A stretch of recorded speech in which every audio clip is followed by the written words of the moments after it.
Hi, welcome to Lean Blog Interviews. I'm your host, Mark Graven. Our guest today is Don Kieffer. He is a seasoned executive, consultant, and speaker who spent his career helping organizations of all sizes improve the way they work. He previously served as vice president of operational excellence at Harley-Davidson. He's the founder of ShiftGear Work Design. He's the co-creator of an approach we're going to talk about today called dynamic work design, and he's a senior lecturer at the MIT Sloan School of Management. He's a longtime collaborator with our guest not long ago in episode 538, Nelson Repenning, the MIT Distinguished Professor of System Dynamics. And Don and Nelson are the co-authors of the new book, There's Got to Be a Better Way. So Don, it's great to have you here today. How are you? I'm good. Thanks for having me, Mark. I'm happy to be here. Yeah. I hope people will check out the conversation with Nelson. It's in leanblog.org/538. And I think we're going to build upon that first conversation, Don's background in industry. It's an interesting pairing, wouldn't you say, between a professor and, I don't know, a factory rat is the right term or. Yeah, we like to refer to ourselves in a humorous way. I call myself a factory rat, You and he do. calls himself the pointy head ivory tower intellectual. But we're either extreme of the Yeah. continuum. So he's a really smart academic guy, and I'm a really good crisis manager, get my hands on it, fix it guy. So it's been an interesting, we've been working together for, it'll be 30 years next year. So we've been working together a long time. Yeah. And Well, even in Even in the book, you hear the 2 different voices clashing sometimes. Yeah. So we'll hear your origin story with lean and system dynamics and working with Nelson. How long have you been lecturing at MIT Sloan now? Since 2008, what's that? I don't know, 17 years, something like that, a while. Yeah. Yeah. So I missed you there. I graduated in 1999, but glad when there's MIT so there's such a collaboration with industry. I think that's one of the strengths of Yeah, it's the hands and mind. So they have at least the idea is right, hand in yeah. mind. Yeah. And it's in the university seal or the emblem Yeah, for anybody who right. wants to look that up. But we're going to talk about the book. There's got to be a better way. But Don, I always like to hear people's origin stories, whether for you, whether that was at Harley or elsewhere. What's your lean origin story? I'm not so sure if it was actually lean, if it was a fix-it guy. So I was too smart to go to college when I was 18, so I went to work in the factories. And it turned out I was good at solving problems, and I think that got me into engineering school later and got me to be into the executive position I had at Harley. And I think and I tried everything, along the way. There was Six Sigma and Lean and all kinds of stuff before that. There were all these kind of things I tried and usually didn't like them. But I think I got to a point where I hit a wall when I was running the engine plant at Harley. And I read an article about this guy, Hajime Oba from Toyota. Yeah. And he was helping US companies. He was running the Toyota Supplier Support Center. So he was training US suppliers. And I somehow talked him into coming to help me.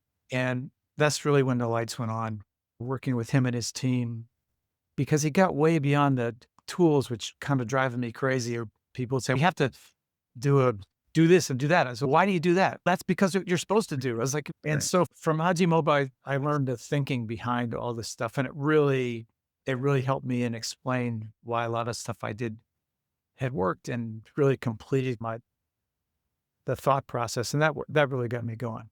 Yeah. And Mr. Oba's son, by the way, Hide Oba, has been a guest on Oh, the really? here after his Oh, yeah. father passed. He was kind enough to come and share some reflections, and he's very active in this field himself. I saw him recently at a lean conference where he was speaking, and I'd love to unpack what you were talking about there. If you can elaborate, you were saying you didn't like these different methodologies. It sounds in part because it was such a tools-driven approach. I'm with you. Like when I think always and never statements are rarely correct in all cases. Like the classic would be like, oh, you always start with 5S. And then you do, what do they call it? Draw out the process. Value stream But map.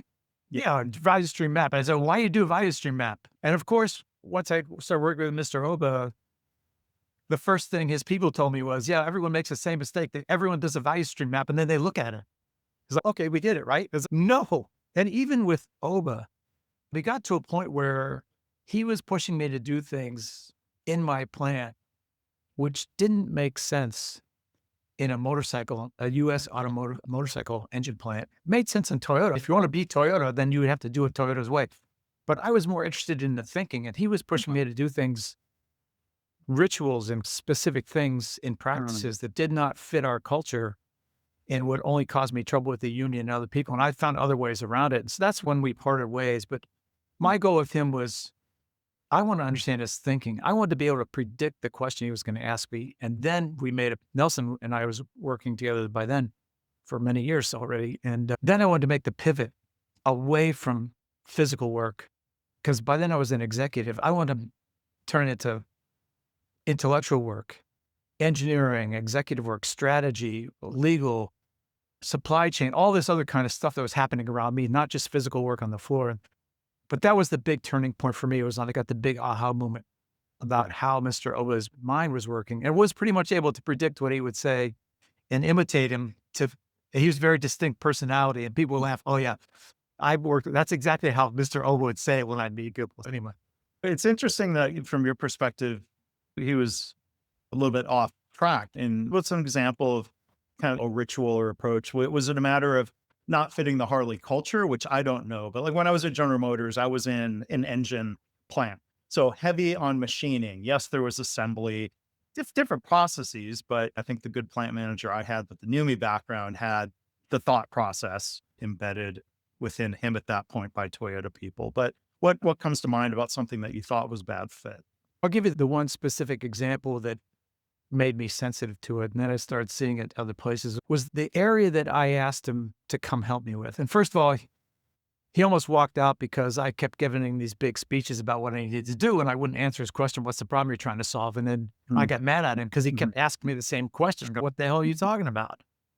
And it turned into like a word game. And he did actually leave, and his guys told me, Don, this is the way he's going to show you, and you have to get a specific area to work in, which was familiar to me when I understood it, because that's the way I had been working when I was on the shop floor. But anyway, we picked one area. There's a small cell that was called the rotor and stator area. So it's the winding and the magnets that go inside the rotational part of the engine to create power. It was a two-man cell. And that cell had so many problems that it kept shutting down our assembly line that was inside the building. And my goal was to get it ahead and get it calmed down, get the quality and cost down, and mostly the disruption down. So we did that, but then he wanted to go farther, and he wanted to bring the little cart over every 15 minutes with 15 pieces and back and forth. It set this quick cadence, which would have made sense if the whole plant was going that way. But he wanted to put in this added thing, which was not going to increase any output, not increase anything, but it would just be because we want to show you the Toyota way. And the union would have nailed me to the cross. Like, why do we have to do this? It makes no sense. They were okay with everyone else because they were tired of shutting down both engine plants. There was two at that time, but they were supplying both. And now they were the heroes, but they go, this is just punitive. You're making us do stuff. Doesn't make sense. And that's when I got to, okay, I understand the idea of it, but I'm going to put the practice in where it makes good sense to advance the whole system and not just do it religiously. And that's when we parted ways. Yeah. And it's good that people felt safe. Maybe they had the union protections where they could speak up and disagree, but even better, you listened to them and took that feedback. We had a really wonderful union. They saved the plant, they helped save the business in the 80s. It was a big partnership. And so there's a lot of respect going back and forth between the management and the union. And I was a former union guy and a former machinist. And I'm going, I would have thought that was nuts too. I would have had a sore nose about it too. I was reluctant to push them to do stuff that just didn't make sense.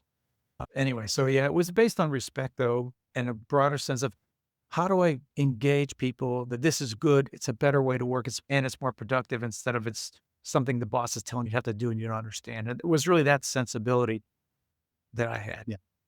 It sounds, did you turn that question back on Mr. Oba? Well, what problem are you trying to solve with the cart? No, I would never do that to him, but I did to his guys, Yeah. and they gave me, Don, you can't take this piecemeal. It's either all or nothing with the Toyota system. You can't pick and choose. And that's how I said, okay, I'm going to pick and choose. Yeah. And it got me more into this thing about the principles and Right. managing the change process and not just do what I tell you because I know it's a different way, which I've worked all over the world. And in some countries, you can do that.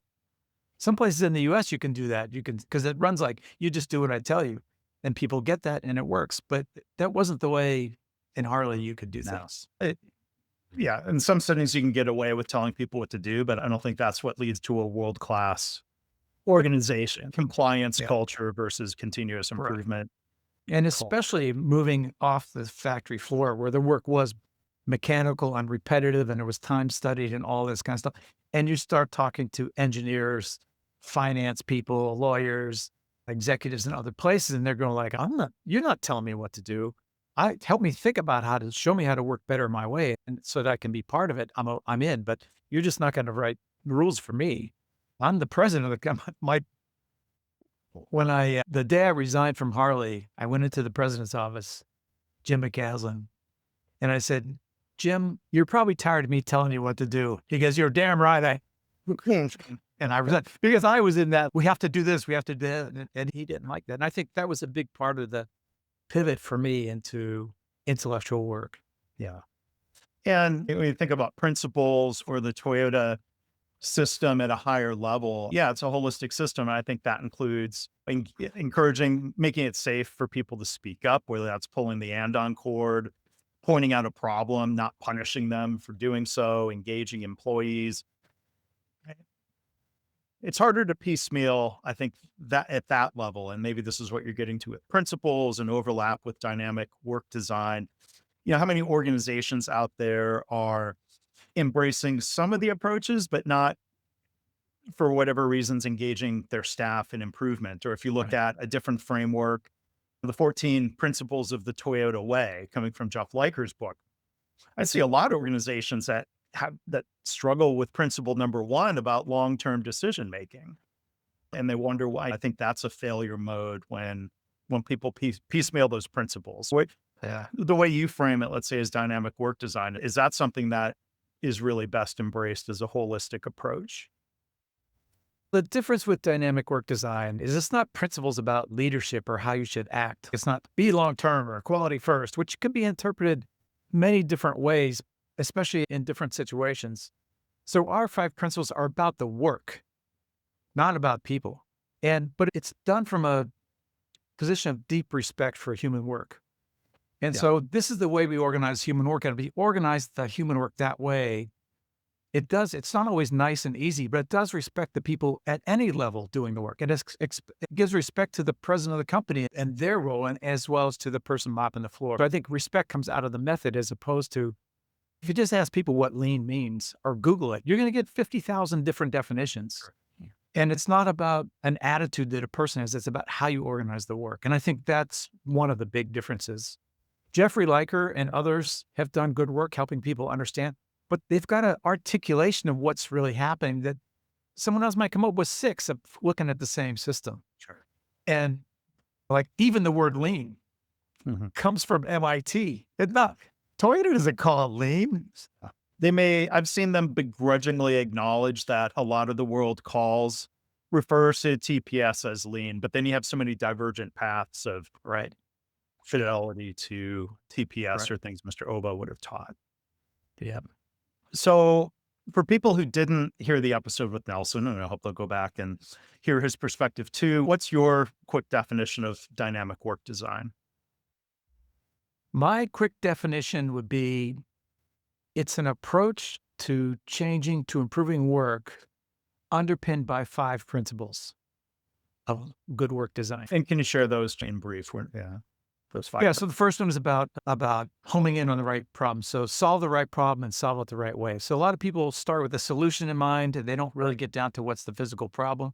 And then the structured way, people in Lean know A3, so we have a structured way of running a scientific experiment, because your pattern matching brain and your experience will shout at you something that you should do, but it might not be the right thing. So writing it down, actually looking from the data, writing it down forces it into the logic part of your brain. So that's the first one. Is don't give me a solution, give me the problem, and use a structured way of solving it. The second one is has to do with how we set up management systems, and it's called structure for discovery. So a lot of times the structure is for following the plan. So we have a plan, and I'm going to measure if you're accomplished the right milestones or if you've got the right spending. But the structure for discovery is more like when we do the plan, when we do the work, we're also going to ask the question, is it the right plan? And that requires 4 elements. The first one is we need a clear target with a clear intent behind the target. So I don't just tell me to go faster. Why faster? What are we trying to accomplish here? So I understand what you're trying to get to instead of just that number. So I don't cut corners. 2 is we need supporting metrics. So if you want me to go faster, oh, you also want me to preserve quality and cost? Oh, that's going to be a tougher problem. But it's to create a box with 3 walls. So you have to go that way to solve. You actually have to improve the work. You can't cut corners. The third thing you need for structure for discovery is I want to see the activity sets. It's not, Mark, what don't you understand about getting a 15% cut in cost? I don't care how you do it. I care how you do it. Because every time we do the activity, we want to run it as an experiment. We did the activity that we assume will work. Did it help or not? Did it work or not? What did we learn? And then so we create learning all the way through. And then what are the issues we come across? And let's solve them as we go. So now we got everyone looking at a plan, and every time we do a step, it's an experiment with the assumption that we might not know everything about this, and what we learn at every step, rather than measuring, did you just do the plan? Did you get the results? No, we treat it as an experiment. Yeah. So we set that. The third one is connect the human chain. And one of the things about dynamic work design is we recognize that in our view, the only work that ever gets done is by people. No machines, no software, no suppliers. Work moves to an organization, person to person, especially intellectual work. I get an input, I do work, I have an output, it goes to another person. So those are the nodes. And we see 2 ways. We see work moves along the work chain. Horizontally is how we draw it. And then work moves through the management chain up and down to provide resources, direction, guidance, all that kind of stuff. So connect the human chain both horizontally and vertically. Fourth one is lean people will know this is pull, which is regulate the flow, which is don't put work in the system that's not able to process right away because it just piles up. So we regulate for flow, because that's the other big idea of dynamic work design is work should always be moving, even intellectual work. So if you've got 500 messages in your inbox, Mark, maybe that's a problem. Yes. I've got time scheduled to do my batch email work tomorrow.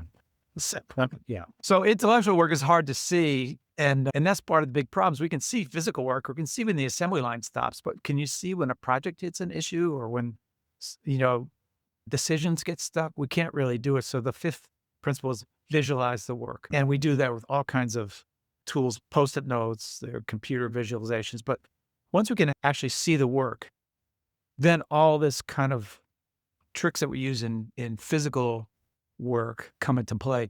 And by visualize the work, I don't mean the status, like, oh, we're 50% done. No, I want to say, where is the invoice? Where is the project? Like a digital twin, like a air traffic controller sees where the planes are on a radar scope. Just think about this. If I gave you a printout, spreadsheet, every minute about the position of every plane, latitude, longitude, altitude, and speed, and then you had to read that for 37 planes and decide what to do, you couldn't do it. But Right. that's what people are doing with spreadsheets. No, we want a digital twin on the wall or on the computer that shows actually the work moving, the status of it, issues of it, not the numerical 50% done. Let's see, where is the work, what stage? So that's the 5th one, is to visualize the movement of work. Yeah. Yeah, that's all right. Take a pause. That was as short as I can do it. No, that's all right. There's a lot to dig into. I'm curious again, maybe about the history of your introduction to system dynamics, and in particular to Nelson. Had he reached out to Harley as a place to come do some research, or how did that come to be?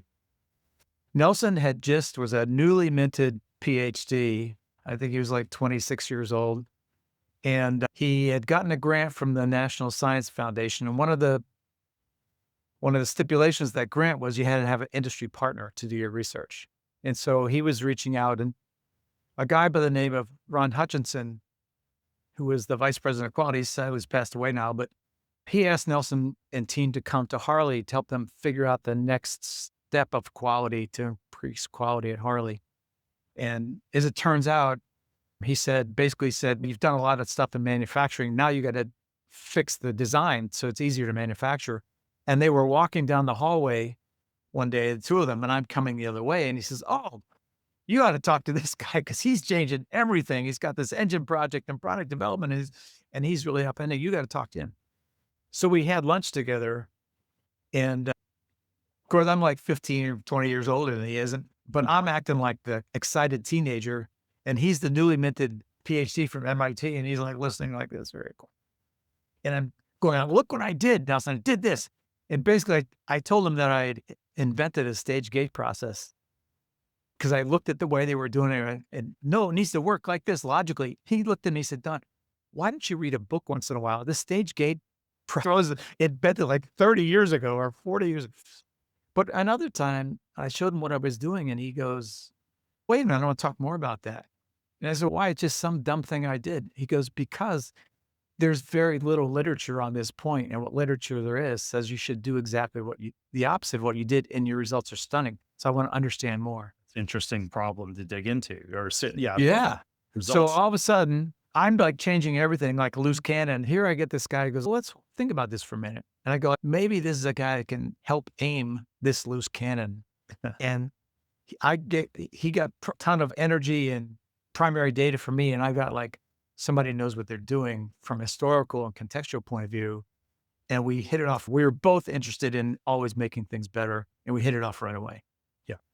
There's think back- 1996, I think. Okay. Thinking back to the title of the book, "There's Got to Be a Better Way." You two believed that, or you knew there was a better way. Yeah. And how do we discover better ways? And so you talk about dynamic work design in different settings. I'd like to dig into healthcare because I've been in that space a lot for 20 years. Some of our listeners are, but everyone is a patient and can see, I think, the symptoms of poor work design in a doctor's office or an emergency room, or just the work hasn't been designed. Can you share an example from healthcare, and maybe not just the improvement of dynamic work design, but helping leaders see the problem wasn't the people per se, that it was the system and the opportunity to improve the way the work, or to actually design the work? Because there's a lot of blaming in healthcare, unfortunately. Yeah. It's a really complex industry. I don't have a ton of history of working in it myself, but I do have an example that shows you what a good work design looks like and what one doesn't. Okay, great. Please. So let's just talk about one of the principles, connect the human chain. Basically, that says that work should flow, work should keep flowing, and when there's a problem, management should come right away and help, just like the end-on cord. But it also says there's basically two ways we work, handoffs and huddles. So if the work is repeated and known, then we just hand off work. Send me my paycheck. We don't need a meeting. It's just a handoff. Yeah. It's just information. I'm going to send you a report. But if there's a problem or an issue, we need a huddle. We need to talk. So like that, let's go to the end-on cord, and then I'll get to the hospital message just to set the base of it. So if you think about someone working on an assembly line, they're doing repetitive work, something they trained for, it's working in one section of their brain, repetitive work, that's hand off the work, blah, blah, blah. When something new comes up and I have a problem, that goes to a different part of your brain. Now we have a problem or an issue and a decision to make. So I pull the end-on cord, and what happens is the management system in the face of my team leader comes over right away. We have a mini meeting. Yeah. And we decide what to do. So it's a different type of interaction. It's a huddle, and it's a different part of your brain. So to get those pieces of work flowing, we need the right combination of huddles and handoffs. So if I try to get something signed off on email, did you ever get one of those really long emails with 20 people on it about a problem that just goes around and around? And of course, what's the obvious solution is you get those people in a room, and 5 minutes later, the problem is solved. So it's the wrong design. They're designing as a handoff what should be done as a huddle or a short meeting face to face. Yeah. So let's look how that plays out in a hospital. Good example is an emergency room, in one that's not backed up for 4 hours. You come in, and there's the right combination of face-to-face conversation. What's wrong? What are we doing? What's the data? And handoffs. We need a blood test, get the results, get me the data. And those move very quickly, as quickly as possible, to move the patient through the process and get them the care they need, send them home or up to the surgery, whatever it is. And it moves very quickly with this, a lot of the right human intervention. Hmm. Now think about paying the bill for that emergency room visit. You get the bill 6 months later. Yeah. It's 10 times what you thought it was going to be. And then you try to call to find out what the answer is. And you could be talking to a person, but that person can't make a decision or give you the information, and they send you hither and yon around. And you can't really get the right combination of, I need the data, and then we need to make a decision or solve a problem to keep that going. And you're at it for months. So this is the difference between work flowing in a good human design in an organization, even if there's problems, versus it getting caught up with without having the right type of conversation with the right person and the right transfer of data. And the work the problem doesn't resolve forever. Yeah. So there's a broad definition of work, it seems, when you talk about dynamic work design. Like there's the work of drawing blood from a patient's arm. There's a physical handoff where that tube of blood or tubes go to the lab. There's an order written. Now, there might have been a small tweak to that process where instead of handwritten paper, it's now an electronic order. But the lab work design still might be as before, right? So that they've improved that handoff, and now there's a very slow, batchy, poorly designed process in the lab, and it takes an hour and a half to get the test result back. And the patient's just sitting and waiting, when I've seen case studies where that time can be slashed by 80 or 90%, get that result back more quickly. So sometimes there's superficial improvement that's maybe not looking at all of the most important problems. And then what I hear you saying also is, let's say the work of problem solving, or I don't know, dynamic management design would be a term, or it's just a different type of work, because sadly in healthcare, I think part of that design doesn't include somebody who can come as quickly as a team leader does when someone pulls the andon cord in a Toyota plant or a plant like it. So people might not have there's definitely not a cord. There's not a person to reach out to. If they make a call, that person might be spread, way too thin. And then people learn, I don't get in trouble for speaking up, but nothing happens. So we stop. It sounds like a lot of opportunities to improve those flows, but part of the work design might include what's the scope of a nurse manager? How many people are they supposed to be helping potentially at a given time? Depends on how many problems they have. That's the answer I got from Toyota. So why is it always a 5-to-1 ratio? Oh, Don, there's no rule about 5-to-1 ratio. I go, why do you have, what is the rule? He said, the rule is we always have enough support to solve all the problems. Yeah. But if you have more than 10 people, you can't solve all the problems. So of course it goes down to around 5 or 7 people. So they come at it from a different way about why that rule exists, but it's about, because we need to respond to the problems in real time. The problem with work in offices, Mark, is that there's no andon cord. Sure. So really you think about management interacts with the front line. It can interact in 2 ways. One, basically in meetings. And we have to time those meetings correctly to the pace of the work. So we have a daily stand-up, a weekly staff meeting, a monthly staff meeting, quarterly strategy, annual, whatever. So if those meetings aren't timed to catch enough problems to solve, either people are having too many meetings that are boring, or not having meetings often enough and their problems are growing in between. Right. So one is to get a time sequence, a schedule of meetings for management to check in at the right time. The other way we initiate that is with an andon cord. So event-based with some sort of intellectual trigger. So in between the meeting, if something happens that crosses this criteria, here's who you call, and that person's supposed to respond right away. Think about the fire department. Fire trucks don't go up and down the street once a week, come and say, by the way, you got any fires going on? No, you call the damn fire department, and they don't come and blame you or yell at you or say, what's wrong with you? They come and help. And the criteria is pretty clear. And by the way, when you call 911 for a fire department, the call does not go out to every fire department. I'm in the Boston area. Every fire department in the Boston area, it says, hey, y'all, if someone's not busy or at a meeting or whatever, or visiting with a client or whatever, just come down and over to Don's house because it's on fire. No, it goes to a specific fire department who's trained to respond right away. But we don't have that, usually, that mechanism in intellectual work where if you're my boss, of course, you're going to meet once a week, but you tell me, done, if XYZ happens, you call me right away and I'll get back to you within 2 hours or 4 hours or whatever. We don't set that up so that, especially like in project management, things like that mechanism rarely exists for that type of interaction to keep managers in touch with what's really happening. Yeah. And thinking back to the example of firefighters or EMS, I have a friend of mine who is a professional firefighter, not the proverbial firefighter at workplace. He's at my friend Greg, who works in North Las Vegas Fire Department.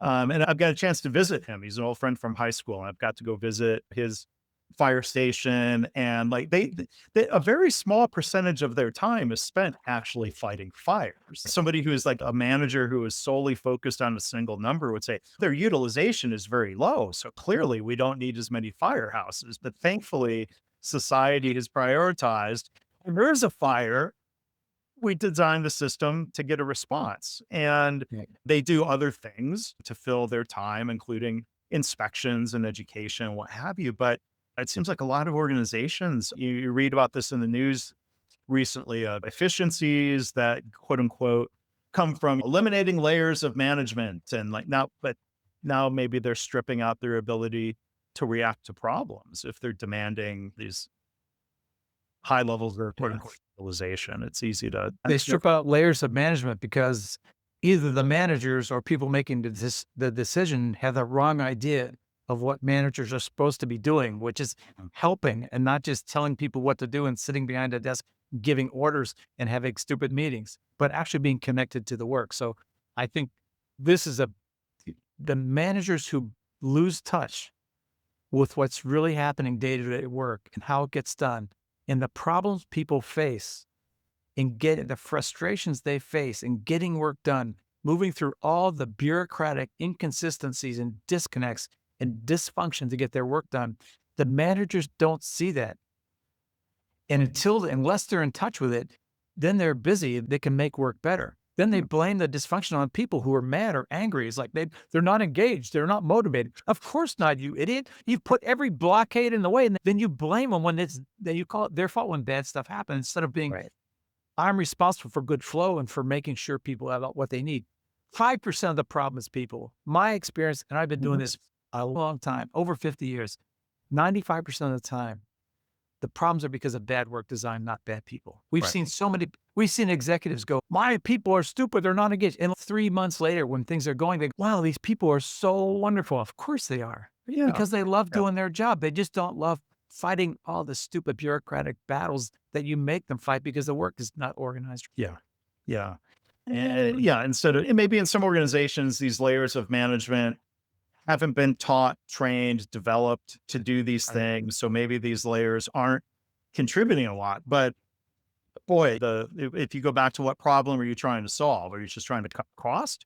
Or are you trying to have a more effective organization looking at how the work is done? You could invest in those leaders and teach them improvement principles and how to engage people and how to do better problem solving, or to your point, not just waiting for some sort of monthly quality review to talk about the things that went wrong and kept going wrong. Let's do something close to real-time problem solving.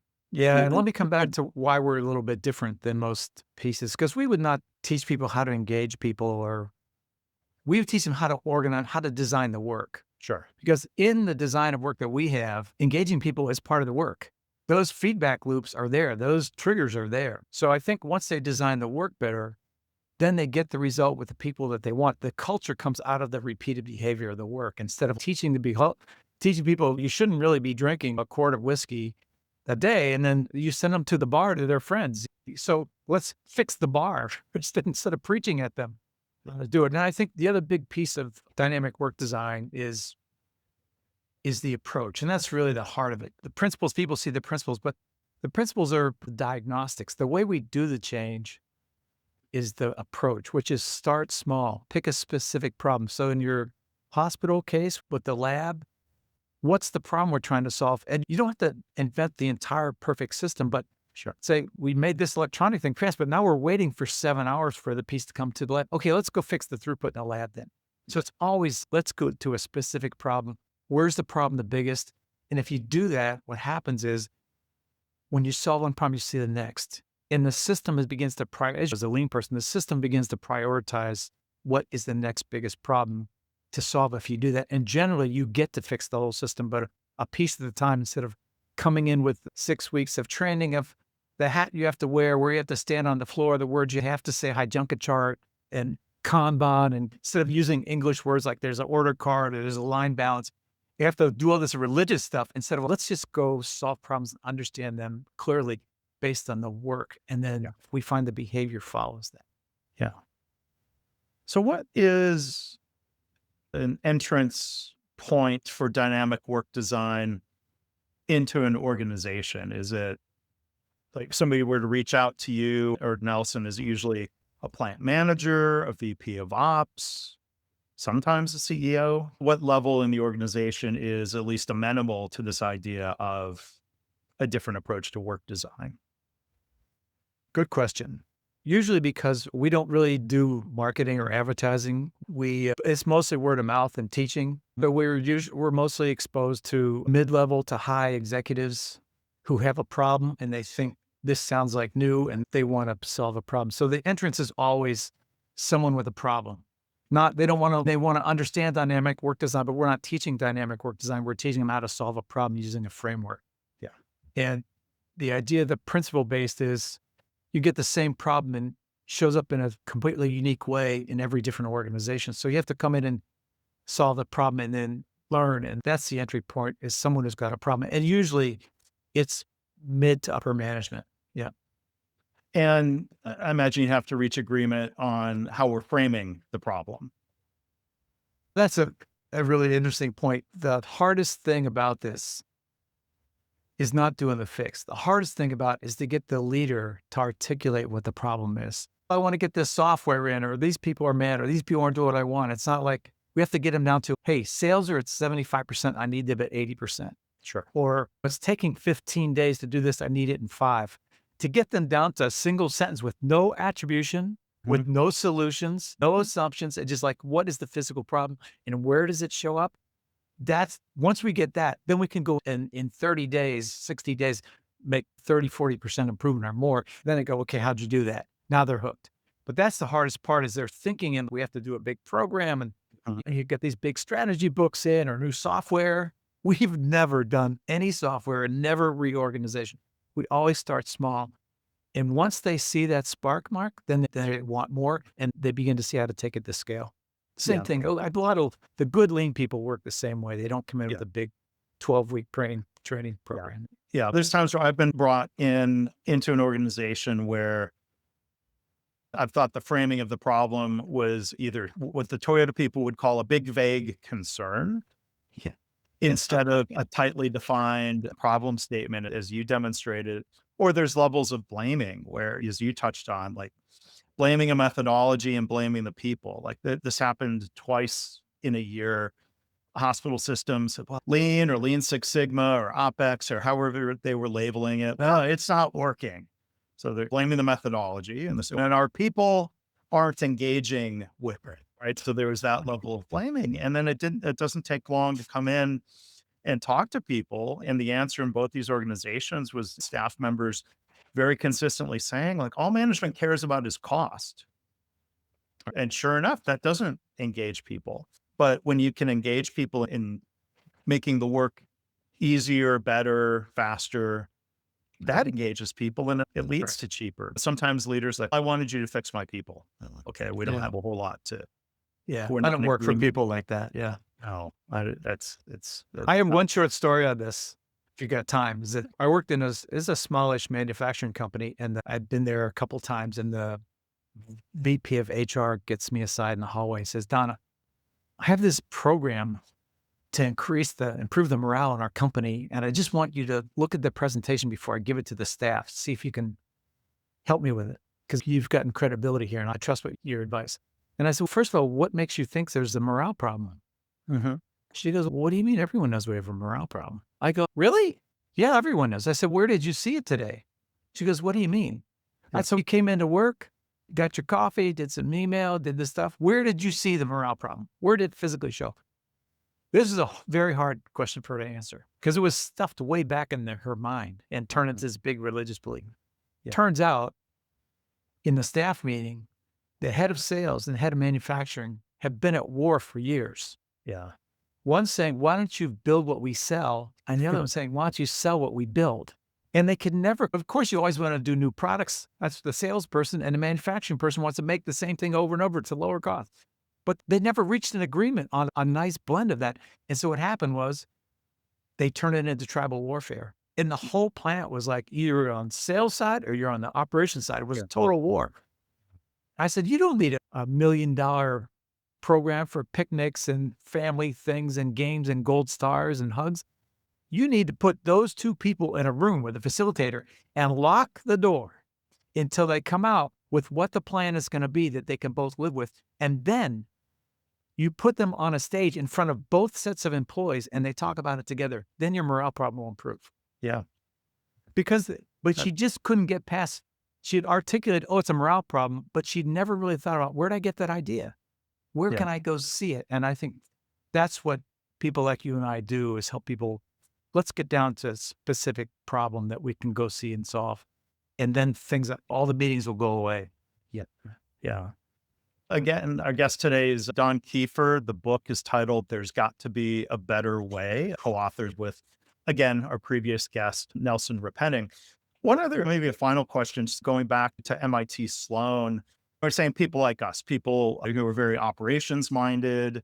There's a lot of people like that within MIT Sloan, in particular, the Leaders for Global Operations program, that good friend and occasional podcast collaborator, Jamie Flinchbaugh, were both graduates of that program. You and Nelson were on Jamie's podcast, so I'll encourage people to check that out as well. But are you reaching students that are already of, let's say, that operations-minded bent, or are you also getting exposed to the more traditional MBA types that might be more interested in strategy and finance and acquisitions or marketing? Yeah. Who are you able to reach? First of all, Jamie Flinchbaugh, when I was still at Harley and Mr. Oba left, I called Jamie Flinchbaugh because he's one of the few people in the country at that time, back in 2002, who understood how Toyota actually thought. And he came and helped me a lot. And we're still friends today. Yeah. Nelson, my colleague at MIT, might give you a different answer, but I'm a senior lecturer there, which means it's the highest place you can get with PhD. Yeah. And I only work with executives. So I work in executive education, custom programs, 2-day public programs, and I teach in the executive MBA. 25% of those people are doctors from the medical profession. They come from every country, from every kind of business, financial businesses, startups, huge organizations, the military, the government. So it's people say that works in the industry you talked about, or the Broad, or in this or that, but will it work in my industry? And Nelson has a great answer for it when they say it worked for me. He says, dynamic work design is about how we organize and improve human work. It's not the work people do. It's the flow of work through human systems. So it only works in organizations that have people in them. Yeah. So if your organization has people in it and work flowing through, then dynamic work design can help you. Yeah. And people love to fixate on the elements of, how we're different. We don't build cars. I'm like, okay, fair enough. Yeah. These principles and the ideas, if you bring it up to the right level of abstraction, which seems like a very MIT-ish thing to say. I think that was back in that phrase, like, I think literally popped into mind because of the TQM professor we had teaching us about problem solving back then. But yeah, instead of fixating on how we're different, let's focus on those similarities, the principles and the approaches that are transferable. And I think this is one of the appeals to dynamic work design. And by the way, I think the new ISO standard, in the same section that cites Toyota Production System, it cites now dynamic work design as the TPS for intellectual work. Is that I was one of those executives too. It's like, don't send me to a 12-week class and learn to say all these Japanese words and fill out these forms. I have to move fast. Teach me how to think about it differently. And I think the principles approach works really well because, one, it doesn't constrain you. Two, the executives are exactly right. Their organizations are unique. Even from one division to another, they're different. Sure. So I want to teach you how to see the good work, use your existing culture, stories, the good things that you do. You can recognize them by the principle now and create your own unique solution based on that principle. And I think that's a much more flexible and fast way, especially because it builds on the culture. It doesn't force you to throw your culture out for executives to learn how to use these tools and move at their own speed they want to move. Yeah. Yeah. I think we can find the we're different and as opposed to we're different, put our hand up, Exactly. say, go Exactly. away. And Exactly. yeah. Maybe final question here. What do you think?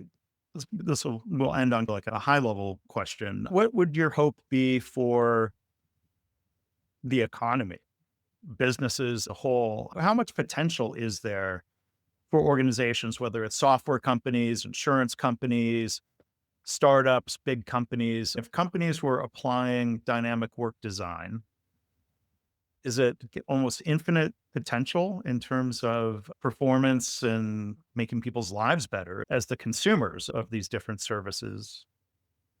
Yeah, it's a good question. When I went into started focusing on pivoted towards more office work in or 2001, 2002 after Mr. Oba, people would say, "Oh, Don, you're just trying to bring the factory stuff into the office." And that stuff just works in factories.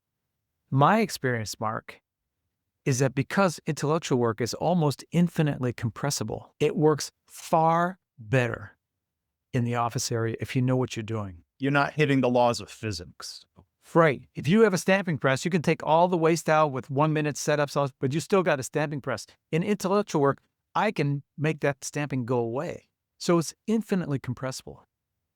The results we've had in the field, anywhere, first of all, people say, how much improvement in a new area? I'll walk into business that I know nothing about. And they go, how much should we target for this project? 30% improvement. I said, why do you say that? And I said, I'll give you the same answer Mr. Oba gave me. And Mr. Oba would never answer a question.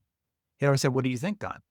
I said, what do you think? What am I missing? What do you think you're missing? He would always make me work for the answer. But when I asked him, why do you always say 30%? Here's what he said to me, because it works. He says, I don't know, Don.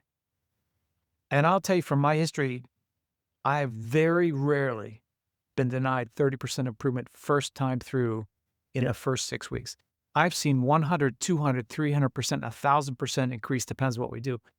I think if you look at the best businesses, the difference between the best businesses and the worst ones, you get some idea. But even the best businesses today, no one is teaching this framework. Yeah. It's just not there. You ask people like visual management to draw how the work moves to their organization. Executives who know their business cannot do it. They can draw the work chart, the static piece. They can't draw the dynamic piece. So I think, and the thing that drives me is not just the stunning results we can get in a quick amount of time. The thing that drives me, because I should be sitting in the backyard collecting which I am collecting Social Security and drinking beer, is what it does for the motivation and engagement of the people doing the work. All of a sudden, we can bring joy to work. Okay, maybe I'm a frontline work on the assembly line or a machinist, but you know what? I love machining. I love getting stuff done. I love learning. Or if I'm an executive, we bring that joy of collaboration, of human work to serve a purpose. We can bring that back to almost any job. Yeah. Almost any job.